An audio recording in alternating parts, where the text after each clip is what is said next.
é qualquer pecado, né?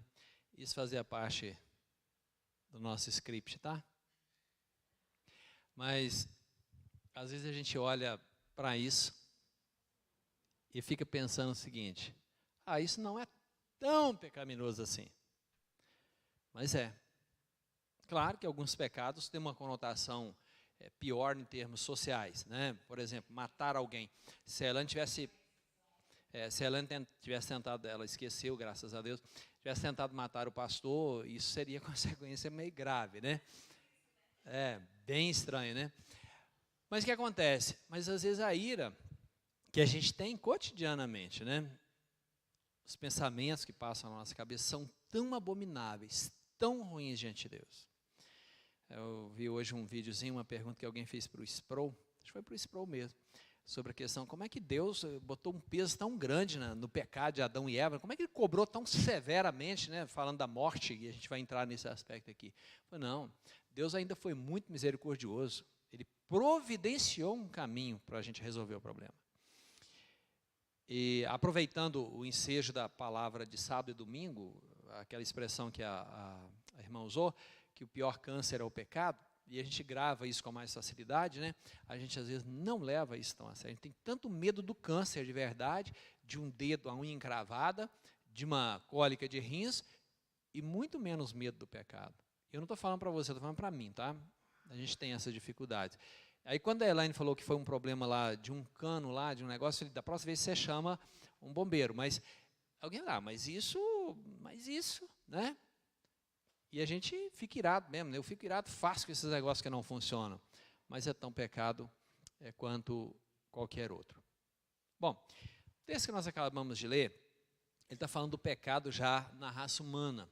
Deus criou Adão e Eva, os colocou no jardim do Éden, para que eles pudessem lavrar, cuidar, zelar e etc. Mas eles ousaram desobedecer a Deus. Então, no nosso assunto aí, a primeira frase diz, quando Deus terminou cada etapa da sua obra de criação, contemplou o que fizera e declarou que era bom. Então, tudo que Deus fez era bom. Só que nessa história entrou um outro cidadão que fez com que as coisas não ficassem tão boas assim. E aí eu coloquei aqui o seguinte, o pecado iniciou no mundo angélico, mas tomou a forma que vemos hoje com a queda dos nossos primeiros pais. Porque ele poderia ter ficado só no mundo angélico, as consequências lá no mundo angelical. A essência desse pecado está no fato de que Adão se colocou em oposição a Deus. Olha a expressão aí. A essência do pecado está no fato de que Adão se colocou em oposição a Deus. Recusou-se a sujeitar-se à vontade de Deus. E recusou também que Deus determinasse o curso de sua vida.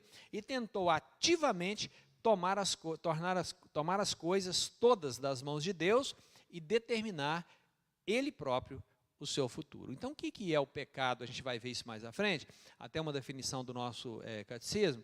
Mas, na verdade, o que é o pecado senão uma oposição a Deus? Nós pecamos quando nos opomos a Deus, à vontade de Deus. Voltando ao assunto de sábado, né, esses testemunhos e tudo, a gente conversou um pouco com a Maristela, com o marido dela, no domingo à tarde, e assim, eu fiquei pensando, a doença tem que servir, nem que seja para a gente anunciar o evangelho, né? Senão não prestou para nada, nem a doença. E tem gente que espera adoecer para anunciar o evangelho com a vida, com tudo, e quando adoece, ele presta um desserviço ao evangelho. O mundo existe numa condição caída. E nós, consequentemente, observamos esse mundo como pessoas caídas. Então, quando eu olho para o mundo, eu não olho para o mundo como uma pessoa santa, no sentido de que como Deus criou originalmente. Eu olho para o mundo como uma pessoa caída. Então, eu olho para a grana como uma pessoa caída. Eu olho para uma mulher como uma pessoa caída. Eu olho para, os bens dos outros como uma pessoa caída. Isso é o natural do ser humano, né, sem Deus. Então, muita coisa está desesperadamente errada em nosso mundo. A gente não precisa fazer uma pesquisa longa, nada disso, a gente percebe que as coisas estão erradas. um pai que mata um filho, uma mãe que mata um filho, né? Um tio que assedia uma sobrinha.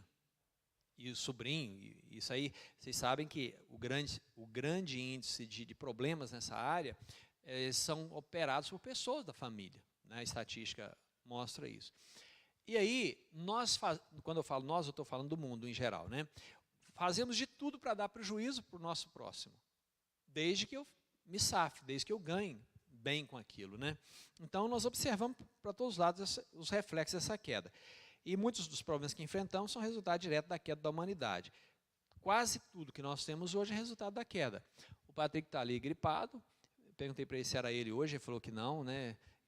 E aí, assim, é resultado da queda. Não, mas foi porque ele tomou alguma coisa gelada, sei lá. Não, isso sem a queda nós não teríamos doenças, né? A gente fica internado, faz uma cirurgia para cortar alguma coisa em nós, é resultado da queda. Porque nós não fomos criados para morrer. Mas quem nos matou foi o pecado. E aí, eu coloquei algumas coisas aqui do Berkhoff sobre os resultados do primeiro pecado. A primeira transgressão do homem teve os seguintes resultados. Aí o item primeiro. O concomitante imediato do primeiro pecado, e portanto dificilmente um resultado dele no sentido estrito da palavra, foi a depravação total da natureza humana. Quando a pessoa adoece, tem algumas infecções, quando tem uma infecção generalizada, né, é porque atingiu todo o organismo, não é isso? Ou pelo menos grande parte suficiente para levar o cara por múltiplas falências de órgãos, etc. O pecado atingiu a nossa vida como um todo. Aí tem uma frase que eu coloquei aqui, que está aí, né, mas eu grifei aqui. O contágio do seu pecado espalhou-se imediatamente pelo homem todo, não ficando sem ser tocada nenhuma parte da sua natureza, mas contaminando todos os poderes e faculdades do corpo e da alma. A gente não sofre só no corpo, a gente sofre na alma. A gente tem lapsos de alegria, de tristeza, de, sei lá, depressões, de angústias. Eu não estou dizendo que todos vivem essas coisas ao mesmo tempo, não é isso. Mas temos coisas, passam coisas na nossa cabeça que a gente não acredita que passou. Não é? Então, o texto aí de Gênesis 6, por exemplo, aí tem o Salmo, Romanos, mas Gênesis, por exemplo, vai falar sobre o dilúvio. A depravação do homem chegou num nível tão grande, tão hard, que Deus só não dá. Deus se aborreceu pelo fato de ter criado o homem. Então, a depravação total de que se trata aqui não significa que a natureza humana ficou logo tão completamente depravada, como teria a possibilidade de vir a ser. Alguém me explica essa frase aí? A depravação total de que trata aqui não significa que a natureza humana ficou logo tão completamente depravada, como teria a possibilidade de vir a ser.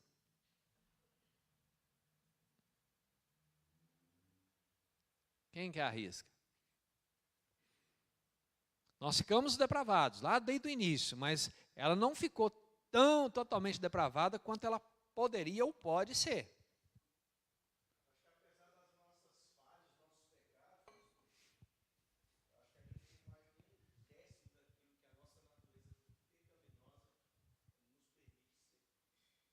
Ok. Não, mas nós estamos falando do mundo em geral, né? Do ser humano. Sim. Gente, o ser humano não é mais depravado porque o Estado impede, a polícia impede. Agora eu não estou falando de cristãos, não. Estou falando da humanidade. Se deixar o ser humano solto, ele se torna um animal indomável. Ele passa por cima de tudo. Esses crimes que a gente vê por aí, essas barbaridades, fichinha. Então nós não somos, como seres humanos, tão depravados quanto é possível ser. Nós somos meio que controlados. Isso aqui vai me levar para a cadeia. Num determinado país, isso aqui vai me gerar uma pena de morte. Então a gente meio que controla. Eu não estou falando aqui de cristãos, irmãos. Falo da humanidade.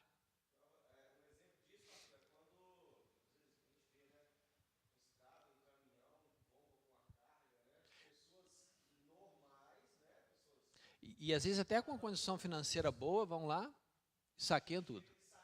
É,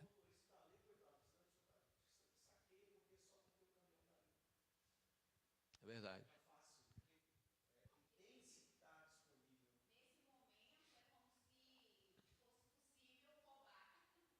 É, seria permitido, né? Afinal, aquilo é de ninguém, aparentemente, né? É verdade. Em segundo lugar, imediatamente relacionado com a matéria do item anterior, deu-se a perda da comunhão com Deus, mediante o Espírito. Ou seja, nós não temos mais acesso a Deus. O Espírito Santo cortou as nossas relações com Deus, né? Gente, isso aqui, o Berkhoff coloca, essa é simplesmente o reverso da completa corrupção mencionada no parágrafo anterior. Ambos podem ser combinados numa única declaração de que o homem perdeu a imagem de Deus no sentido de retidão original. Então, nenhum de nós temos retidão original. Nós vimos o Tito, domingo, né? Alguns já tinham visto, né? Que gracinha, né? Sonara não está aqui não, mas nem que tivesse, talvez vai ouvir, né? Mas ele é tão pecador quanto qualquer outro ser humano. Ele perdeu a capacidade de retidão. No dia que nascer os nossos netos, ou quem não tem filho ainda que nasceu seus filhos, eles já nascem pecadores. Nós perdemos essa retidão original. Ele rompeu com a verdadeira fonte de vida e bem-aventurança. E o resultado é a morte espiritual. Gente, o grande problema do homem é que nós, e aqui também no geral, nós procuramos saciar a nossa sede não na fonte verdadeira, mas em fontes secundárias. Ou, como diria o profeta Jeremias, em cisternas rotas, em fontes de água salobre. E a gente acha que está bom. Por exemplo, qualquer coisa que a gente faça de errado, e a gente faz, né? A Elaine fez, qualquer um de nós faz, né? Qualquer coisa é porque nós, em outras palavras, dizemos, Deus, o Senhor não sabe conduzir minha vida, eu sei melhor, eu vou lá e vou fazer. Isso vai me dar mais felicidade do que o Senhor me dá.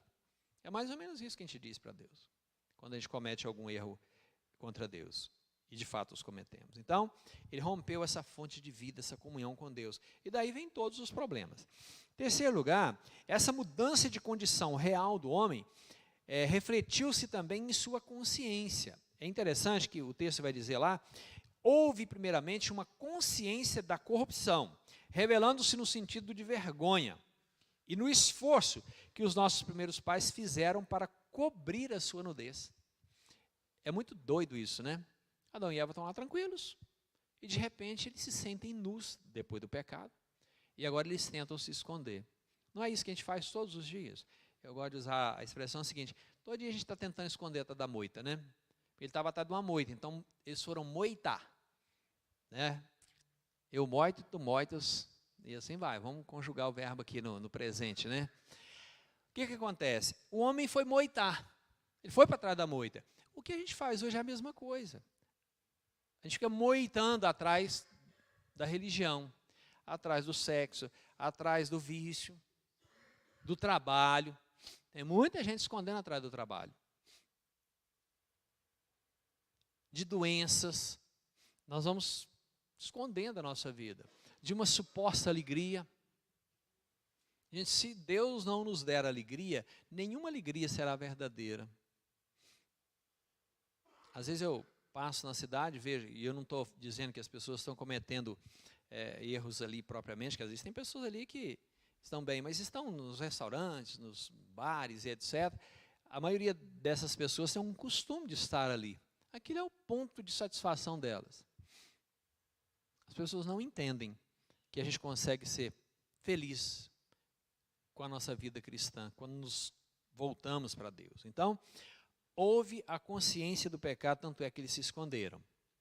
E nós continuamos muitas vezes nos escondendo de Deus, ou tentando nos esconder de Deus. A gente fica no medo que os outros saibam dos problemas da gente, dos defeitos da gente. Eu acho que alguém, a Elaine falou, se alguém fosse aqui, a Elaine vai soltar um pecado aqui meio complicado, a gente não vai nem olhar para ela mais, hein? Uns 2 ou 3, ela, minha irmã, que coisa, hein? Que desastre. Hã?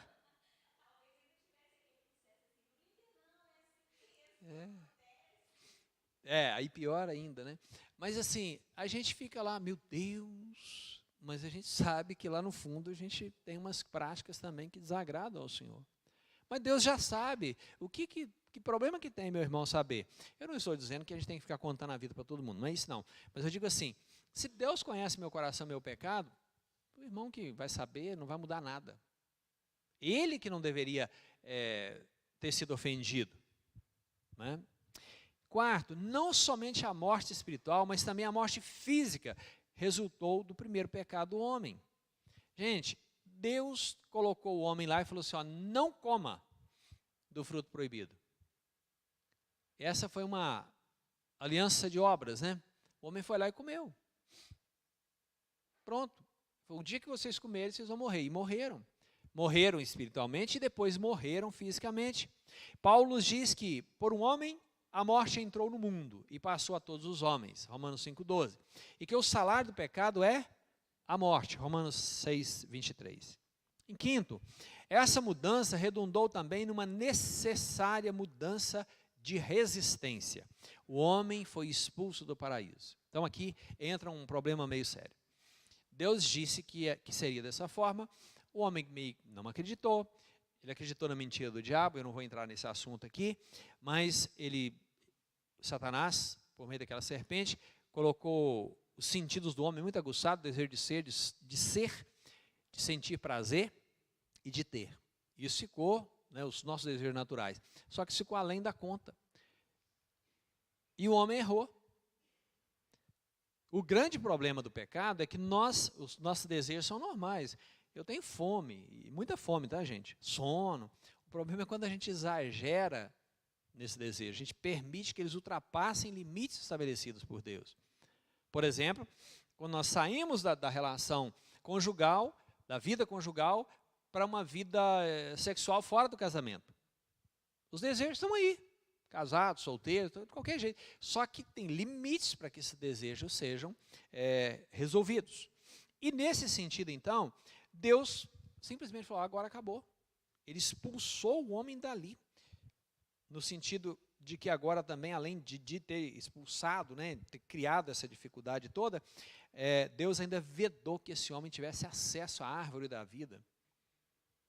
Porque se ele tivesse acesso à árvore da vida, ele iria comer e a aliança de obras estaria continuando, né? E a gente tem algumas coisas, aí sim está no material do Sproul, a alienação. Eu achei muito interessante esses pontos aqui. A reviravolta cósmica que aconteceu como resultado do pecado de Adão e Eva pode ser resumida como alienação e estranhamento. Eu achei bem propícias as duas palavras, especialmente estranhamento. Ambas as palavras são importantes para o entendimento bíblico da salvação. Por quê? Porque a linguagem da salvação é a linguagem da reconciliação. É aquela ideia que está lá na Arca da Aliança da propiciação, de Deus vir fazer as pazes conosco, lá na tampa da arca, no propiciatório. Então, reconciliação é necessária somente onde há estranhamento e alienação. E hoje a gente olha no mundo, as pessoas estão cada vez mais alienadas, não só de Deus, mas de tudo. Esses dias eu fui comprar um negócio e eu estou vendo a menina fazer uma conta na calculadora. Um negócio tipo assim, 7 mais 3. Né? Eu não sei se não estudam mais esse tipo de matemática na escola, tem muito tempo que eu estudei, né? Sei a tabuada de cor, tá, gente? Não gosto de matemática não, mas sei a de cor. E dependendo da conta, até 3 dígitos eu consigo fazê-la antes da calculadora. Isso é umas coisas meio de louco, né? Mas não sei fazer regra de 3, é outra história também. A questão é que às vezes nós vamos ficando alienados de várias coisas, as pessoas não sabem nada mais, o que é família, né? Esses dias alguém comentando sobre falta, que a pessoa estava numa vida muito precária, passando necessidade, porque faltou um dinheiro para comprar alguma coisa, ela não sabe o que é precariedade, né? Mas enfim, nós nos tornamos alienados e há um estranhamento. Aí ele coloca o seguinte, primeiramente, o Antigo Testamento nos diz que há um estranhamento entre o homem e a natureza. É interessante que Paulo, em Romanos 8, que é um capítulo fantástico, do 22 ao 23, ele vai dizer, sabemos que toda a criação a um só tempo geme e suporta angústias até agora. E não somente ela, mas também nós que temos as primícias do Espírito, igualmente gememos em nosso íntimo, aguardando a adoção de filhos, a redenção do nosso corpo. Olha que coisa interessante. Sabemos que toda a criação, a um só tempo, geme. Vocês já viram várias reportagens, mas uma que me chamou muita atenção, tem muitos anos, uma reportagem de uma tartaruga que estava com um anel no corpo e ela cresceu com aquele anel de plástico. E então ela meio que se partiu em duas, né, que ela foi crescendo com aquele anel e ela ficou toda deformada. Resultado do pecado. Que nós vamos enchendo os nossos rios de lixo, os nossos oceanos. E outras coisas mais, né? Então, o pecado trouxe um problema para a natureza. Mas lá no Velho Testamento, lá no caso do texto de Gênesis, fala que trouxe espinhos. O homem planta alguma coisa, uma semente boa, nasce uma semente ruim. Ele planta uma flor, mas vem uma tiririca no meio. E ninguém acaba com aquilo fácil, né? Tem um bulbo lá, aquele negócio é terrível. A natureza está corrompida, a natureza sofre por causa do pecado. Então Deus deu a Adão e Eva o domínio sobre a criação, mas o pecado afetou tudo isso e foi amaldiçoado. Afetou o solo, a terra não produz mais como produzia antes. Tudo bem que Deus tem dado ao homem inteligência para melhorar esse aspecto aí, cientificamente falando, né? Mas a natureza ainda continua resistente às mãos do homem. Ele tem que encontrar meios. Em segundo lugar, além da natureza, há uma alienação entre o homem e Deus, que é a pior delas. Como resultado da queda, estamos por natureza num estado de inimizade contra Deus. E aqui, é uma frase que eu grifei que eu quero mencionar, essa segunda aí. Ouvimos pessoas dizerem que Deus ama todos incondicionalmente, mas esse pensamento ignora a realidade dessa alienação. Ah, Deus ama todos. Deus é amor. Deus é amor ou não, gente? Hã? E porque Ele é amor, então Ele vai passar a mão na cabeça de todo mundo e falar, tá tudo bem, meu filho. Que bom. Eu sei que você é um pecador, mas eu não vou te culpar, não. Eu entendo a sua natureza. Que dificuldade, né? Não. Deus não vai fazer isso conosco. Por quê? Porque o amor de Deus vai ser também exercido na justiça dele. E a justiça dele é perfeita, assim como é o amor. O nosso amor é sentimental. Quando você vê um casal apaixonado, você fala, meu Deus do céu. Quem já passou por isso, graças a Deus, passou a crise, né? Acorda para a realidade, vamos embora para frente, né? Mas assim, tudo beleza. Às vezes, a gente está nessa vida de alienação contra Deus nesse nível. A gente não percebe. Deus não é esse Deus volúvel, com um amor que oscila. O culto do domingo foi muito legal e Deus ficou todo feliz. Aí já ficou meio chateado no outro dia. Não, Deus é um Deus perfeito, perene. E é diante dele que nós estamos. Então, de fato, grande parte da Escritura dedica-se a revelar-nos os passos que Deus tomou para resolver esse problema. Então, ou nós somos salvos por meio de Cristo, ou nós não seremos salvos. O alvo da salvação é realizar a reconciliação. E a reconciliação só é possível por meio de Jesus. Daí, às vezes nos falam, os evangélicos só falam de Jesus. Não, nós não temos outro caminho a não ser Jesus. O meio de retornarmos a Deus, o caminho de volta para casa é Jesus Cristo. A reconciliação está nele. Alguém quer comentar alguma coisa até aqui? Em terceiro lugar, há a alienação, além da alienação da natureza, com relação à natureza, com relação a Deus, há a alienação entre homem e homem. A gente coloca aí, muita violência ocorre entre seres humanos, não somente no nível individual, de relacionamentos quebrados, mas também em grande escala das nações que se levantam contra nações. Olha, por exemplo, esse problema da guerra, especificamente a guerra da Ucrânia. Quanto prejuízo financeiro está ali, incalculável. prédios sendo destruídos, fábricas, indústrias mais diversas, quanto prejuízo familiar, famílias que estão morando no mundo inteiro. Aqui no Brasil tem várias. A Igreja de Pinheiros mesmo parece que tem lá uma ou duas famílias que eles adotaram. Por causa da vontade de um ser humano corrupto. E só não faz mais porque tem um certo controle. Né? Ainda tem um pessoal, não vai muito, se você fizer muito errado, vem alguém e vai tentar te punir, etc. Então, a alienação entre o homem, os nossos relacionamentos são muito complexos. Começa a conviver com uma pessoa, para você ver. A pessoa mais boazinha do mundo vai te irritar. Não, os filhos, marido, esposa, pastor, né? Por isso que eu tenho um certo medo, Velane.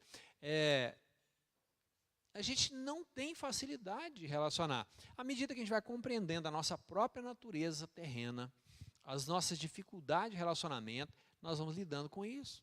Mas há várias maneiras, por exemplo, o ser humano lida aqui, está no texto aí, né? Assassinato, roubo, adultério, calúnia, ódio, inveja. Toda a gama de pecados descreve a maneira pela qual prejudicamos os outros seres humanos. Hoje, pessoas se focalizam muito em autoestima. Eu achei isso aqui interessante, por isso que eu coloquei em amarelo aí, tá? Hoje as pessoas se focalizam muito em autoestima e dignidade humana, de tal modo que eruditos restringem medidas punitivas por atos errados para evitar danificar o frágil ego das crianças.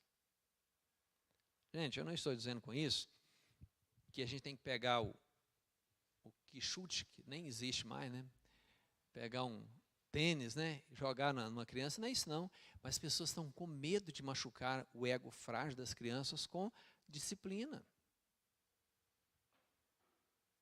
E nós estamos criando pessoas, alguns monstrinhos por aí, e pessoas frágeis, pessoas que não aceitam não. Aí elas vão chegar numa empresa, ó, que alguém disser não para ela, ela vai sair chorando. E as coisas vão só nessa linha, né? Sim.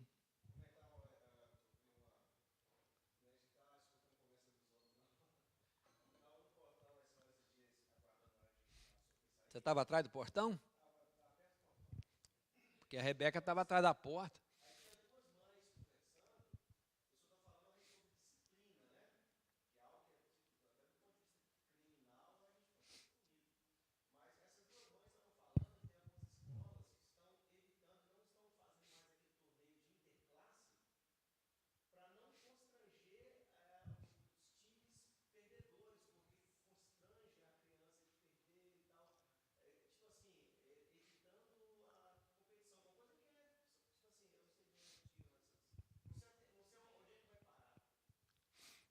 A gente ainda vai ver coisa, né?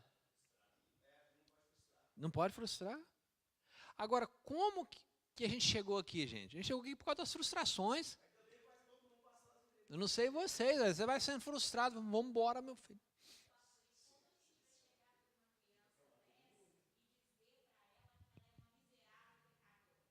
Pois é.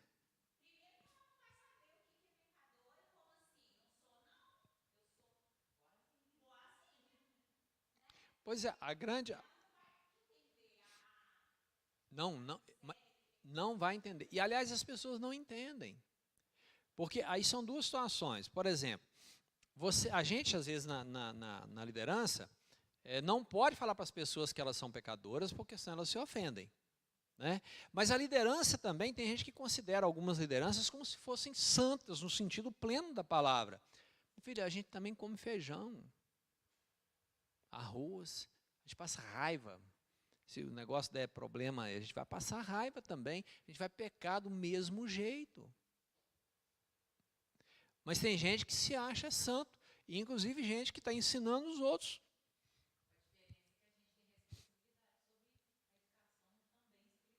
Sim, mas se você chega em determinados contextos... Exatamente, se você chega em determinados contextos de igreja e fala que você... Um exemplo, o pregador, eu sou um miserável pecador, eles te mandam embora. Cara, você ia pregar, mas não vai mais. É um dia, exatamente. Então, eu não estou dizendo que não seja. Nós temos que saber lidar com as coisas. Mas assim, hoje, essa questão aqui de autoestima é um problema muito sério. Né? Por trás do movimento de autoestima, que é o próximo ponto aí, né, está a compreensão de que os seres humanos têm um problema com a autoestima.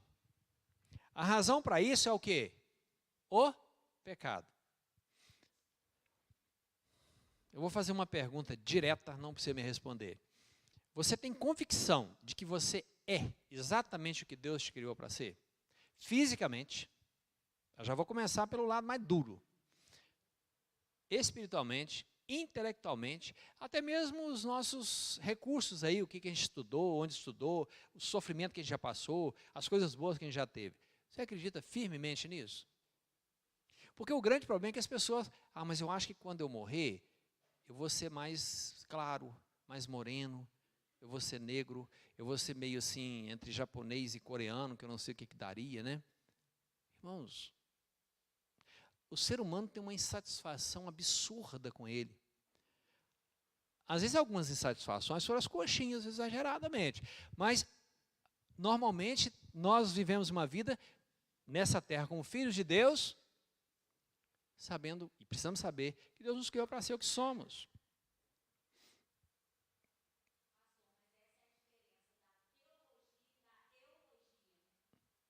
É. Esse aí a Elaine criou, viu, Patrick? Vamos ter que anotar lá.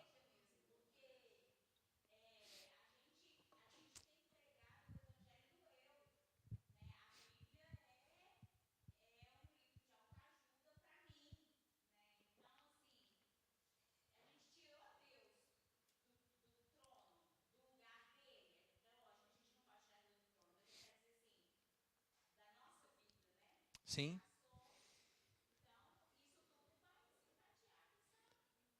Aí, quando eu tenho, claro que eu tenho dificuldade com algumas áreas da minha vida. Estou falando que não tem, não. Mas quando eu tenho dificuldade comigo, qual que é a tendência comum das pessoas fazerem? Olha a frase que está em negrito lá. Se estiver seguindo lá embaixo. Odeio a mim mesmo. Quando eu odeio a mim mesmo, qual que é o risco que eu corro? Se eu odeio alguém, qual que é a minha vontade? Então, eu estou falando aqui, gente, eu sei que vocês são crentes, vocês não têm vontade nenhuma nesse sentido não, tá? Qual que é a vontade que você tem quando você odeia alguém? Matar a pessoa, não é? Quando você se odeia, qual que é a vontade que você tem? Se matar. É. Eu estou sendo simplista aqui, mas às vezes é isso. Eu vou suicidar.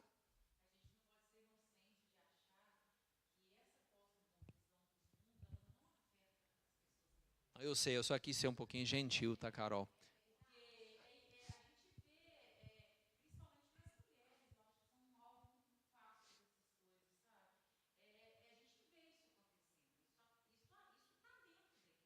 Dentro, sim.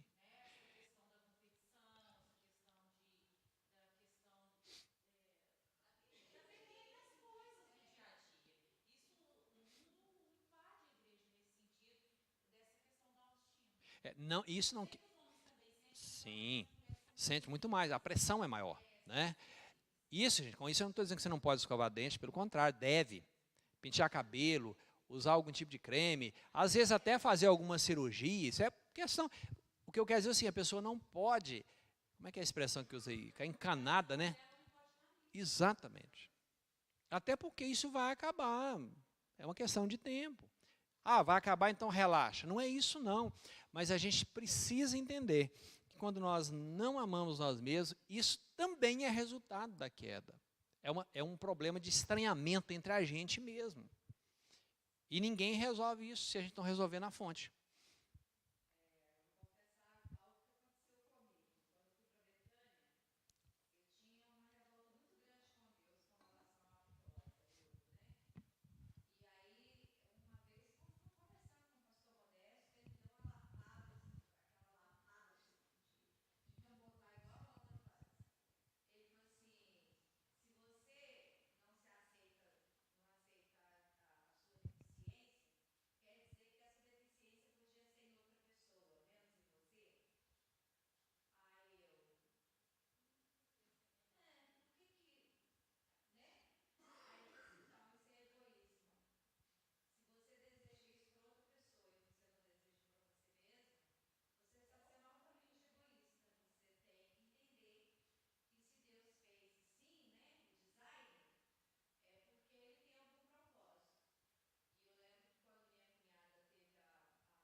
nos afetos, e nessa turma aí dos influencers digitais, né?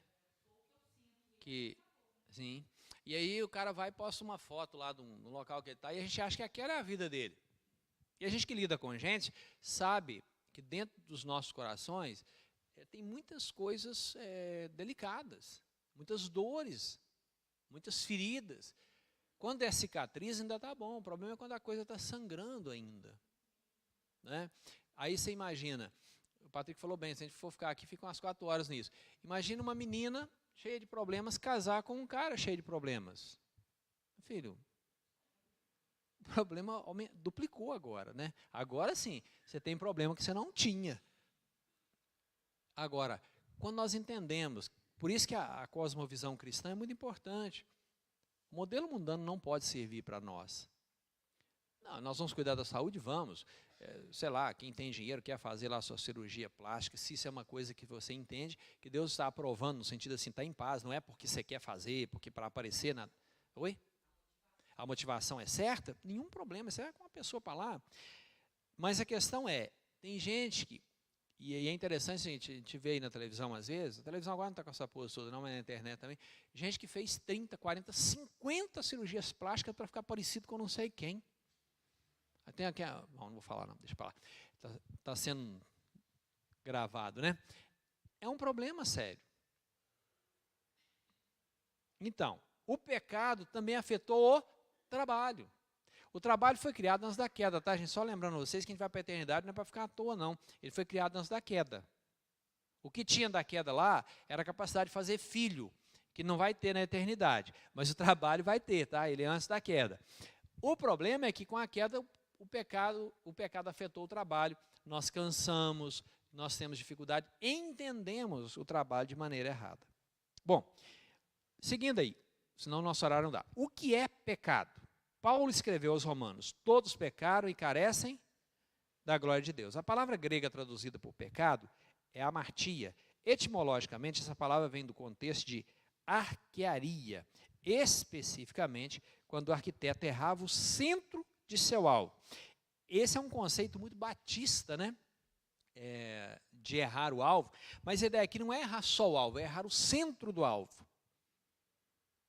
E às vezes a gente pensa, e está colocado aqui, alguns erros são insignificantes, que eles não têm consequência. A verdade é que o padrão de retidão, o centro do alvo, é a lei de Deus.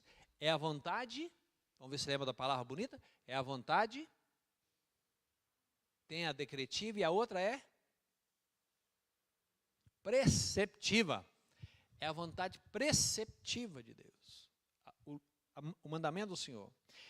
E nós não estamos nem mesmo perto desse alvo, muito menos no centro desse alvo. Então, o breve catecismo define pecado como qualquer falta de conformidade com a lei, qualquer falta de conformidade com a lei de Deus. Lá na pergunta é isso, tá? A resposta. Ou qualquer transgressão desta lei. Então, qualquer falta de conformidade com ou transgressão de a lei de Deus.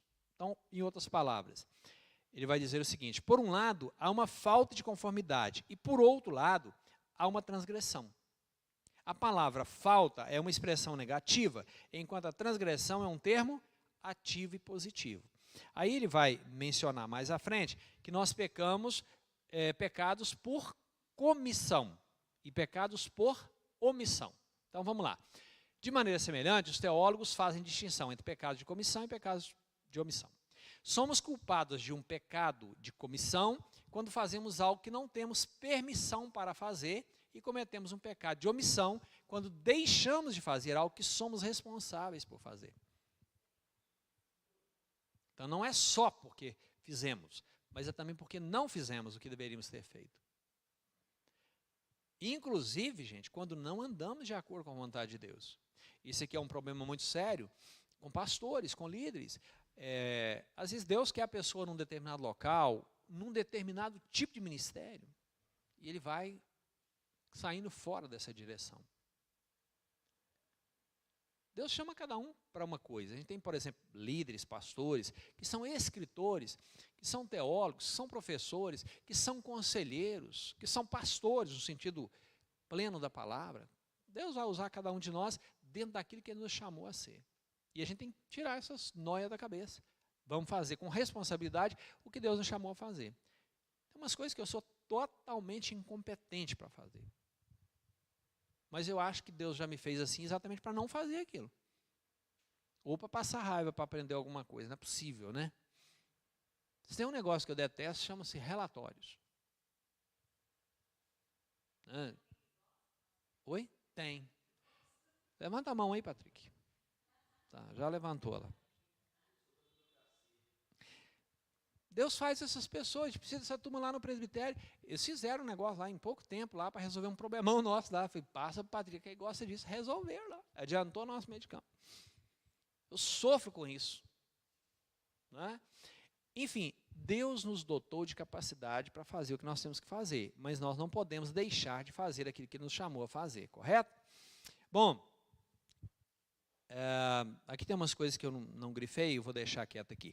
O material está aí, depois para olhar. Mais à frente diz assim, ó, não podemos entender injustiça até que tenhamos um entendimento claro do que é justiça. Como é que você sabe que isso é uma injustiça? Quando você sabe o que é justiça. Claro que a gente tem uma noção do que seja injustiça. Você chega, por exemplo, um atendimento médico, e o médico está lá sem educação, tratando muito mal uma pessoa com uma deficiência qualquer. Você, esse cara está sendo injusto aqui. Ou em qualquer outro ambiente, né? Mas se a gente tiver um senso correto, entendimento correto do que é justiça, a gente vai compreender melhor também a injustiça.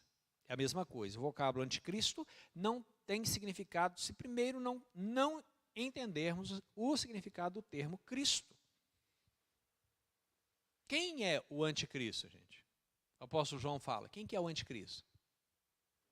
Todo aquele que nega Cristo, é o anticristo. Claro que eu não estou mencionando aquela questão lá, diretamente do Apocalipse, mas tem essa conotação. Então, jamais devemos concluir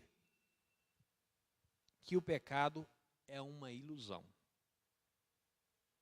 O pecado é real. O pecado é misterioso.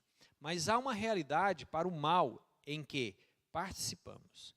Ele não apenas se introduz em nós, vindo de fora.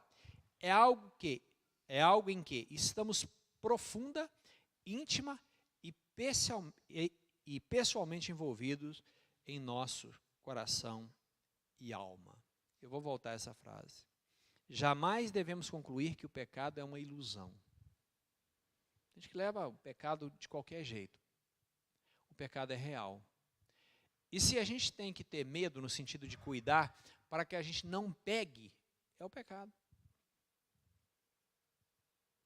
Se a gente pega um vírus aí, letal, se a gente tem um problema com o ebola, nem sei se já acabou isso, né?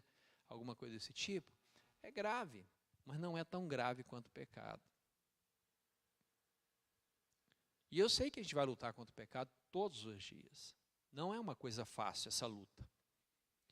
Por outro lado, acho que o Patrick mencionou, se eu não estiver enganado, a gente não pode jogar a culpa nos nossos pecados na nossa vida de pecadores. A gente precisa dizer não para o pecado. Sim, Deus nos dá poder para isso. Não é por nossa força.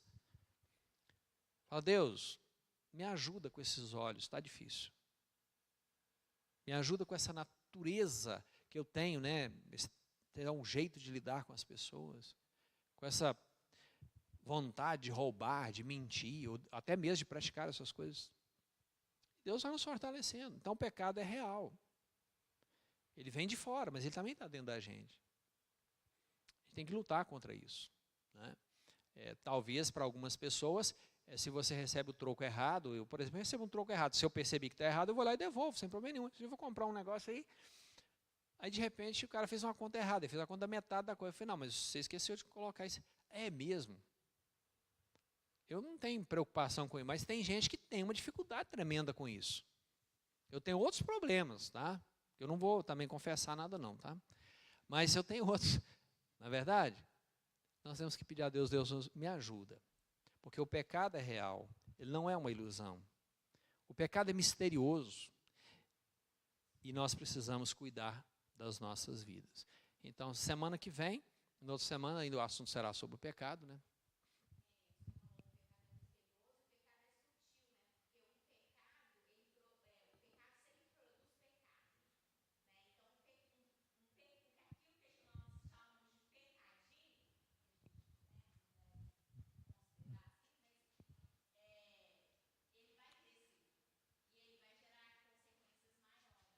Sim. Ele é um câncer, né?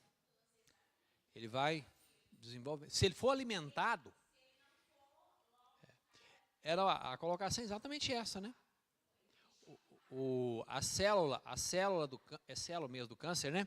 Se ela é alimentada, porque ela está com algum problema, ela vai só crescer. Por isso você tem que tentar neutralizá-la. O pecado é a mesma coisa, extirpá-la.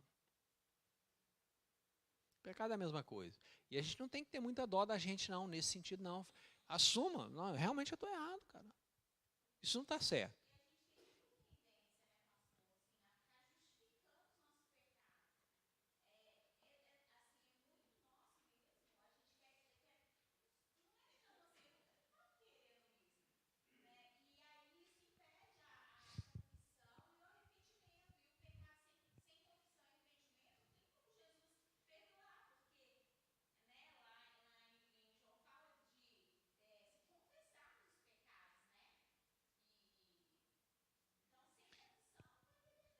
E a Bíblia já nos adverte, né? Filhinhos, se alguém pecar, se alguém, né? Não é coisa solta aí. Agora, é fácil a gente viver uma vida santa? Não. Mas à medida que a gente vai buscando a sabedoria do Espírito Santo e vamos amadurecendo, eu gosto muito dessa palavra, esse estranhamento vai sumindo, né? A gente vai aproximando mais de Deus e as coisas do lado de cá começam a fazer mais sentido na nossa vida. Aí a gente começa a não gostar de coisas que a gente gostava. Gente, mas eu não sei, cada um teve uma vida, né? Eu gostava tanto de uma cachaça, hoje não posso ver. Eu gostava tanto de um cigarro, ou de fazer isso, fazer negócio errado. Hoje eu não admito um negócio errado. Quem que faz essa obra, gente? É Deus. Agora, em contrapartida, tem gente que faz aparentemente tudo certo e não tem em Cristo, que está em pecado do mesmo jeito, né? Ele está em rebelião contra Deus. E esse é o grave problema, né? Alguém quer falar mais alguma coisa? Nós temos procurado aqui encerrar por volta de 9 horas, né? Já está no nosso horário aqui. Então vamos orar? Gente, eu gostaria que a gente orasse nesse momento. É possível que algum de nós esteja enfrentando alguma dificuldade para vencer o pecado. Isso é perfeitamente possível e compreensível, de que a gente esteja lutando contra alguma coisa. É hora de você colocar o coração diante de Deus. Só Deus, hoje eu não aguento mais. E sozinho eu não consigo. Mas o Senhor é o Deus que me capacita.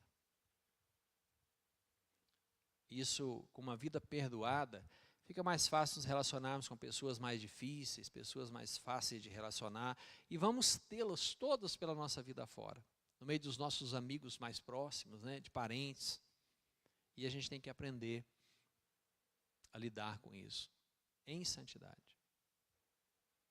Senhor nosso Deus, nos ajuda, ó Pai, nessa noite, neste momento, para que possamos ter a capacitação do Senhor para vencermos o pecado. Às vezes nós lutamos contra muitas coisas, mas permitimos que outras coisas que desagradam ao Senhor entrem na nossa vida. Às vezes gastamos grana, investimos pesado em algumas áreas da nossa vida, às vezes até na saúde física, na questão acadêmica, em outras áreas, mas não temos lutado contra o pecado. Então, a palavra diz que na nossa luta contra o pecado, o povo dos hebreus não estavam resistindo até o sangue. E a mesma carta diz que nós temos que nos desvencilhar do pecado e de todo o peso, porque o pecado nos assedia constantemente de forma incisiva, de forma sutil. Deus, nós caminhamos não por vista, mas olhando para o Senhor, autor e consumador da fé. Ó Deus, se tem alguém que está lutando com algum pecado específico, dê-lhes força, Pai, capacidade espiritual para vencer esse pecado. Ó Deus, se há uma necessidade de uma intervenção sobrenatural, que o Senhor tenha misericórdia e haja nas nossas vidas nesse sentido. E ajuda-nos, ó Deus, a nos cercarmos de irmãos, de pessoas que nos ajudem e nos ajudarão a crescer na comunhão com o Senhor. Livra-nos do mal, ó Pai. Ajuda-nos. Oramos te agradecendo pela palavra do Senhor, no nome de Jesus. Amém.